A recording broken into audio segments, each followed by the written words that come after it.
It's time now for the award-winning #1 local talk show in Northeast Pennsylvania, The Sam Lesante Show. Now here's your host, Sam Lesante. Thank you for joining us, folks. I'm Sam Lesante. A special show today. It's me. I'm my guest. And I want to talk to you about a friend of mine who passed away March 31st, 2020. I worked about 2 years to try to get him on my show, and I did. We did 2 shows. And we were scheduled to do the 3rd show. He had called me and sent me a text and told me that he was unable to make it because he had a funeral. And I said, fine, Father, we'll wait till you're ready. And we were supposed to schedule him on a Tuesday, and he died March 31st, 2020. I'm talking about a person who I admired immensely, Father Joe Sica. His book, Your Guide to a Happy Life. Father Joe Sica was a unique person. And we're going to run those shows, those 2 interviews I did with him. I think you'll find them inspiring or just something that you could meditate on. He said, why shouldn't our lives be full of brightness, goodness, productivity, and growth? Father Joe Sica asked this question in so many ways in his writings. He truly believes that no matter how deep our sorrows, how big our mistakes, or how firmly we hold on to our grudges, Jesus always stands ready to help us free ourselves so that more and more we can live in love, forgiveness, and joy. I know sometimes it's very difficult to say I'm sorry. It's very difficult to get rid of that grudge.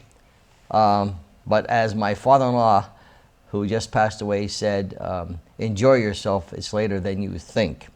Some of the readings that he has here, I always find them inspiring, and I'm hoping that you could just listen to some of these things and maybe something will sink in and say, well, you know, maybe I could do this or this. We're only here a short time, as we all know, and boy, it goes like that. One of the readings, he titles them, Heaps of Healing Humor, all right? He said, I was inspired by a woman in her 4th stage of ovarian cancer. Even her doctors were amazed how well she was doing. Her secret? Laughter. My sense of humor helps me find a lighter side of things even on tough days, she told him. What do we need to survive life's heartaches? Heaps of healing humor. Healing humor reduces stress, elevates moods, boosts the immune system, and fosters relaxation. It helps us overlook the ugly, tolerate the unpleasant, cope with surprises, and this one, and smile through the unbearable. Humor is a shock absorber, minimizing the pain troubles can bring. Today's people seem to be serious about everything. Some go through life with their finger on the panic button, crossing bridges before they get to them. Certain trouble is just around the corner. The prescription for those suffering from humor deficiency is an injection of laughter. People with positive outlooks laugh, often to relieve themselves of life's tears. A good belly laugh stirs the blood, expands the chest, and clears the cobwebs from the brain. Laughter is a gift we need to survive. If it's missing, he said, put it back. Interesting how we think sometimes, well, we need a good joke once in a while, and we need to surround ourselves with people who are positive, not people who are negative. We have enough negativity in this country, in the world. We need to surround ourselves with people who are always positive, thinking about different things. Yes, certain things happen that you have to discuss that are not popular, but if you have a person who always is downing and that's all they have to do is be negative, it brings you down, doesn't it? You don't need it. You don't need it. He has another one here. The title is Seize Life Daily.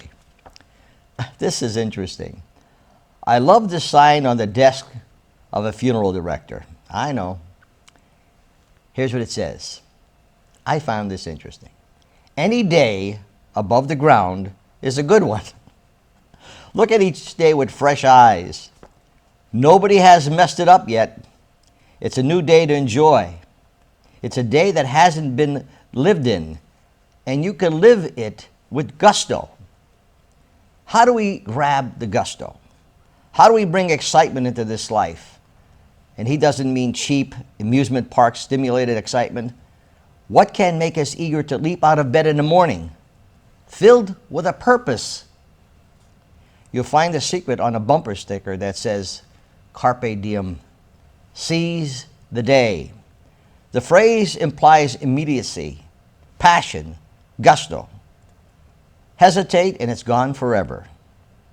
Jesus advises John's disciples, seize life. Don't let it go. Be ready to live in it now before it's too late. We can't live our lives over, but we can make progress from where we are to where God wants us to be. Seize the day. Live every God-given moment. Enjoy life. Love those in your life and treat others with respect. Be remembered for your smile, the laugh lines around your eyes, and the twinkle deep within. Make every day special. It's the kind of person Father Sica was. He just had a doctor's degree in common sense. And when you think about these things, you just say, oh yeah, that's right. And then what happens is something happens that takes us off the course. How many of us jump out of bed in the morning or get out of bed and say, I'm going to make this a great day? How many of us get out of bed and say, thank you, Jesus, for giving me another day? Okay? And at the end of the night, say the same thing. Thanks for giving us another day, and help as many people as you can. He writes here, his writings are fantastic. I just find them interesting. Before I read these additional writings, you can get this book on Amazon. It's called Your Guide to a Happy Life, Wisdom from Father Joe Sica. I'm going to take a break now and come back and read some more to you.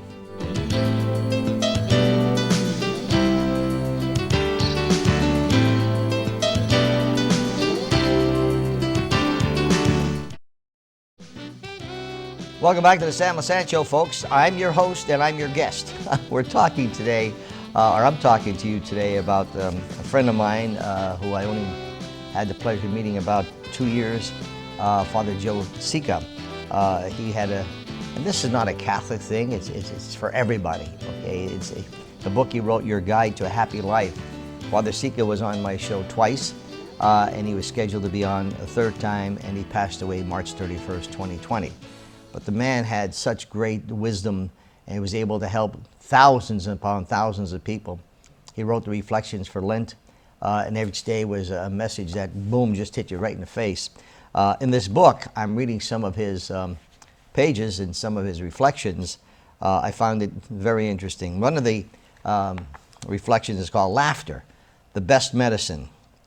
Jesus helped me to laugh at myself, then I'll never cease to be amused. Too often we take ourselves too seriously. We always worry about looking good and appearing dignified. The result is that we miss out on a lot of fun. Laughter is a nutrition for the soul, a tourniquet to stop a bleeding broken heart, a tonic for the discouraged. Things will inevitably happen that cause you to feel you've lost control. Yet, if you turn them around and laugh about them, circumstances will not control you. Laughing together over life's twists and turns is a great way to let off steam and keep stress to a minimum. When you do, you're in charge, instead of circumstances being in charge of you. I once officiated at a wedding where I wanted everything to go off without a hitch. Just as I finished the opening prayer, the air conditioning kicked on from the vent above me. The air blasted my notes all over the wedding party. Paper hung in the air for one dramatic second before raining down and gliding under the pews. I cracked a joke, which broke the tension into hysterical laughter. Instead of being embarrassed or fretting over this hitch, it became a happy, humorous memory. You know, sometimes it's difficult to take some things and turn them into humor. You have to be discreet, of course.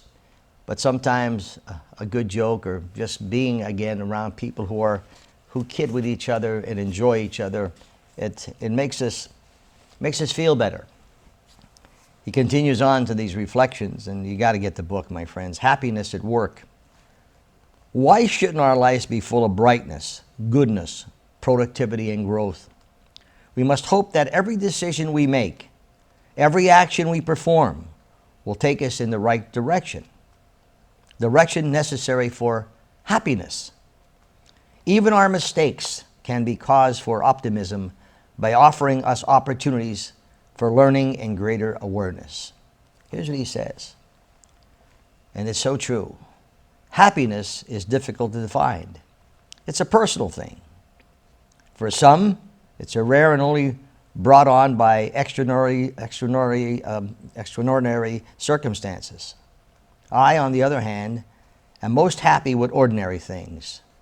Dinner with my friends, ministering at the hospital, a walk in the neighborhood, a good conversation, a hug. Since each of us is unique, what makes one person happy may have the opposite effect upon another. If we want happiness to be more than an irregular and passing feeling, then we must make a sound and strong commitment to make our own happiness. Abraham Lincoln said, "People are about as happy as they choose to be." Knowing that we're in the position to conquer up and shape our own happiness is precious knowledge. From there, we can learn to bring into our lives the things that make us happy and keep them there rather than wait for irregular visits. Isn't that the truth, my friends, when you talk about being around, I said before the break, when you're around people and you feel good, you feel good about the day and you want to enjoy the day, and then you talk to whomever and they bring you down. And you try not to be burned down, you try to help that person, and then that's all they talk about is being negative, negative, negative. And all of a sudden, that feeling that you had about having a great day, right down the tubes. So here again, it's important who you surround yourself with. As Father Sica continues to write, the reflections, Lenten time are just great. And I mentioned before, Father was a Roman Catholic priest, of course, but his readings and his writings helped everybody. You know, it's this spice of life thing that he wrote here I found interesting. It says, it's sometimes very easy to lose your cool with loved ones. In anger, we try to correct their faults, question their decisions, and challenge their views. But if we truly desire what is best for them, we have to abandon anger. Anger is a complex, subtle emotion not to be taken up lightly. Sometimes anger can be good. When we're treated unfairly, anger can be the motivator we need to help us stand up for ourselves. But the next time we're tempted to speak from anger and say, "The trouble with you is," hold that thought. Anger must be tamed. When you approach your boiling point, take a deep breath and slowly repeat a word or phrase like, "Take it easy, relax." Replace your critical thoughts with positive and rational ones. Once you're calm, speak to the person or persons involved about whatever is frustrating you. Share your feelings and perceptions rather than blaming others or assuming you know what's going on with them. Listen to what the other person says. Take a time out before responding. In order to live a joyful, balanced life with healthy relationships, we must manage our anger rather than destroy another person. Happens a lot of times. You know, you're often told, count to 10. Or just as he says, relax. Sometimes people like to vent and they feel good when they vent. That's when you need to listen and be helpful to them. This is another thing, one of the readings, and again, I highly recommend getting this. You're a Guide to a Happy Life, Wisdom from Father Joe Sica, Amazon. You can Google it on Amazon. Don't worry, be happy. But this should be me as well, because I worry about everything. So I want you to know I'm one of these people. I remember my mother, God rest her soul, my mother used to worry about everything. Worried about her family, worried about this. Every day, Mom was, I'm worried about this, I'm worried about that. And so one day I called her, and how you doing, Mom? She said, Butchie, I have a problem today. I don't feel good. I said, what's wrong? She says, I don't have nothing to worry about. I started laughing. I said, you see, Mom, you're so used to worrying that you feel something's wrong when you just have a day that you feel good. You have to worry about something. But he writes, Father Sica writes, many of us believe that worrying about something is not going to change the outcome. One gentleman, however, doesn't agree. He was lying on the couch talking to the therapist and says, worrying works for me.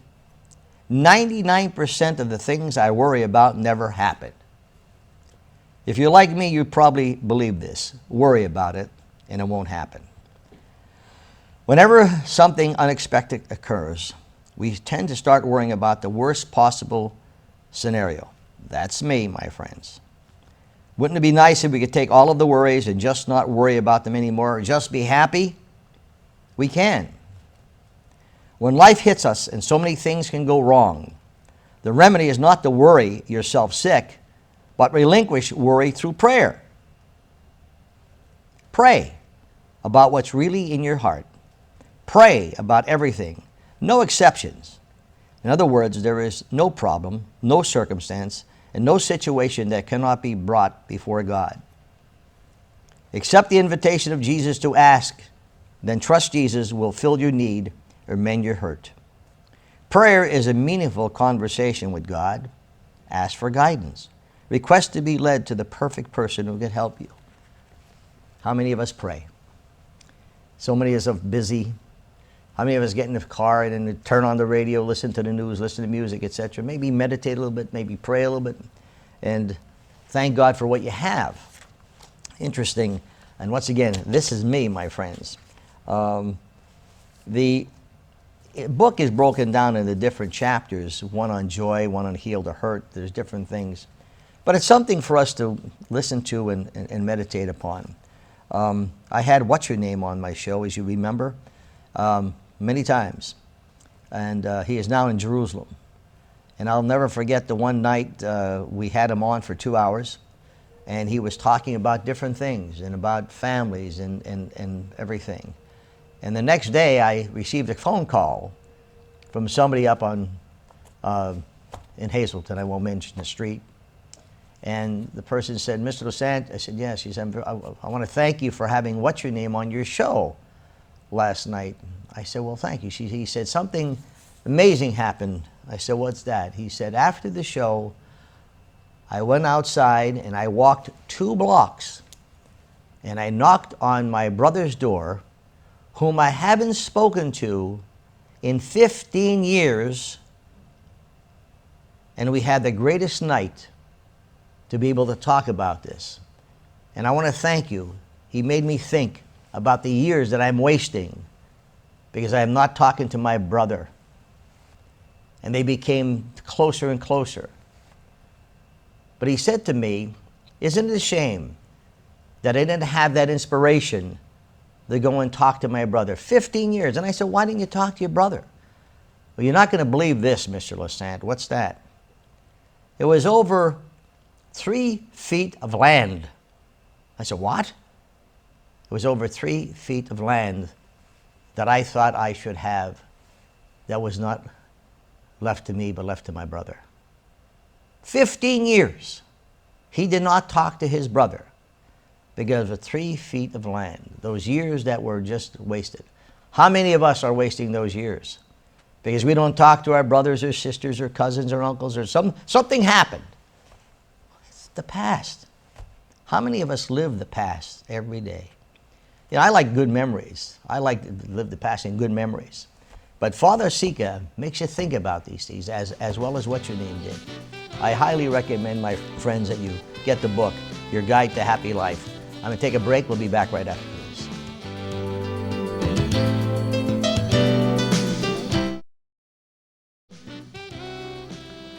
Welcome back to the Sam Lesante Show, folks. Remember, 24/7 SSPTV.com. You can watch all of our shows. We produce all of local neighborhood programming. And for those of you who have friends in the Pottsville area, we're on the Comcast system, channel 190, every day from 7 p.m. to 11 p.m. And for those people in the Wilkes-Barre area, Mountaintop, Kingston, we're on Service Electric Communications, channel 92, every Saturday and Sunday from 7 to 11 p.m. That's Saturday and Sunday evenings. And of course, our YouTube channel, for those of you who do not have cable or should have cable. But if you don't have cable, you can go to our YouTube channel. I want to thank those people who have sent us nice emails or just come over to us and thank us for the programming. I had a pleasant meeting the other day, and I was in one of the grocery stores, and a person was there, and she turned around, she said, you're Sam, she said, I love your shows, I love what you're doing, you know, you're bringing so much to the area, etc. And I thanked her for that. And I asked her, I said, what do you think we need more? She said, just keep doing what you're doing. And we appreciate that very much, my friends. But I'm talking today about a person I met. I like to call him a good friend, but I only knew him for 2 years. I knew of him. Tried to get him on my show, Father Joe Sica. And I got familiar with him through the Lenten readings that he provided every year. And I found every day was interesting. He made you think about things to start the day on a right path, even though we're loaded down with some types of troubles. And his book, Your Guide to a Happy Life, Wisdom from Joe Sica, he has other books there, but you go to Amazon and you can get it. And I'm reading some of the excerpts, or some of the pages, I should say, and how he puts things in perspective. One of the things is that, this is interesting, the healing power of tears. A 4-year-old boy had gone next door to visit his recently widowed gentleman. What did you say to him? Asked his mother. Nothing, Mommy, he replied. I just climbed onto his lap, rested my head against his chest, and helped him to cry. Often we carry mute sorrows, covering them with a pretense of everything is fine. We hold back the tears to keep them from surfacing. Living wounds are buried alive. It's unsettling to lower that drawbridge and invite people in to see the hurt in our hearts. Broken people often say to me, I'm sorry, I didn't mean to cry. Please excuse me. I tell them there's no need to hold back the tears. I encourage them to let them flow. Then I hand them a tissue. Benedict Carey refers to tears as emotional perspiration. Crying, lamenting, sobbing, and wailing. Lamenting, I meant to say, sobbing and wailing. They make us feel free and cleansed. We get it all out like a good workout sweat. When we're crying, our feelings go unchecked. We're vulnerable and able to connect to a deeper level. Crying sends us down the path towards healing. Isn't it so true that you sometimes a good cry helps you out? And don't you feel better sometimes when you just let it out? Especially when you have a grudge against someone and you know that's eating at you all the time, eating at you. And why do you waste a day by letting something eat at you? Address it and move on. Tune out the chronic critics. I love this one. The life of the woman caught in the act of adultery would never be the same. Not because of the stones of condemnation ready to be thrown by her critics, but because of the compassionate words of forgiveness spoken to her by Jesus. We've all experienced an abundance of criticism regarding our dress, our talk, or our thinking. Chronic critics make us feel shame, guilt, and incompetence. If we let them, stop listening to them. Listen to reliable rescuers who push us to the change, learn, growth, and discover new ways, the way we should live. Reliable rescuers endorse our self-worth and cherish us as holy. They encourage us to believe that we are today is not who we'll be tomorrow. If we messed up, they don't judge or condemn, but give us chances to put our mistakes and failures behind and start over again, reminding us that no condition is permanent. Kick chronic critics out of your life. If you continue to give them a voice, you will fail to hear God's gentle whisper. Become who you are. Special, beautiful, unique, lovable, and capable. And I've said this before. Surround yourself with people who are positive. If you have some people in your life who always want to complain or talk about people, you don't need them. It may make them feel good or you feel good that you're talking about your neighbor or you're talking about this person, but what good does it do? It only harbors negativity. Father Joe Sica put things in perspective, my friends. And he says, why shouldn't our lives be full of brightness, goodness, productivity, and growth? And as I said before, my father-in-law, who just passed, had a slogan. He said, enjoy yourself. It's later than you think. Thank you for joining us. We'll see you next time.